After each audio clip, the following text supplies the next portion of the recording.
As another top Biden administration official, Secretary of State Antony Blinken visits Israel, there are growing concerns about more attacks on the country, as well as the humanitarian concerns inside Gaza.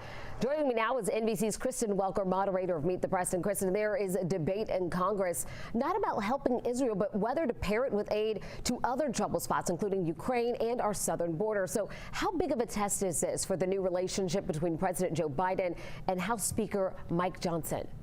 It's a huge test, and here's what's happened so far. The newly installed Speaker Johnson was able to get a bill passed that included aid to Ukraine as well as deep cuts to the IRS, basically a symbolic bill because Democrats say it's a non-starter, in part because it does not include aid to Ukraine. It doesn't include aid for border security. So they're back to square one by all accounts. And the question is, do they do something in one big package? Do they try to break it up into little pieces?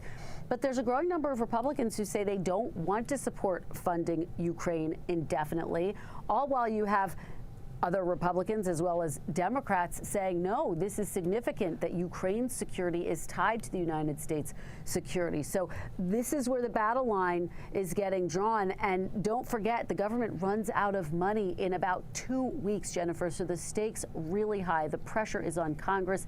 And as you say, the newly installed Speaker of the House and President Biden to try to work together to get something done.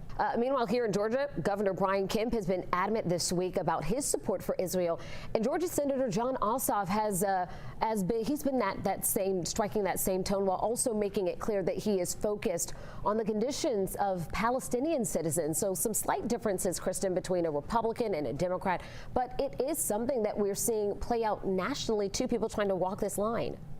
You're absolutely right, Jennifer. In fact, look at what's happening right now. Secretary of State Antony Blinken is in Israel asking Prime Minister Netanyahu to pause military operations so that they can try to get more humanitarian aid in, so they can try to get more hostages out. Netanyahu's response so far has been that he's not going to agree to any type of pause unless Hamas agrees to release more hostages. But you are watching the United States, the Biden administration, walk that very fine line that you're talking about, with basically being very full-throated in its support of Israel, but also urging Israel to try to limit civilian casualties, particularly as the world is watching them grow in Gaza and the humanitarian crisis grow as well, Jennifer. Always a lot to discuss. Meet the Press airs Sunday morning at 10 on 11 Live. Kristen, thank you so much.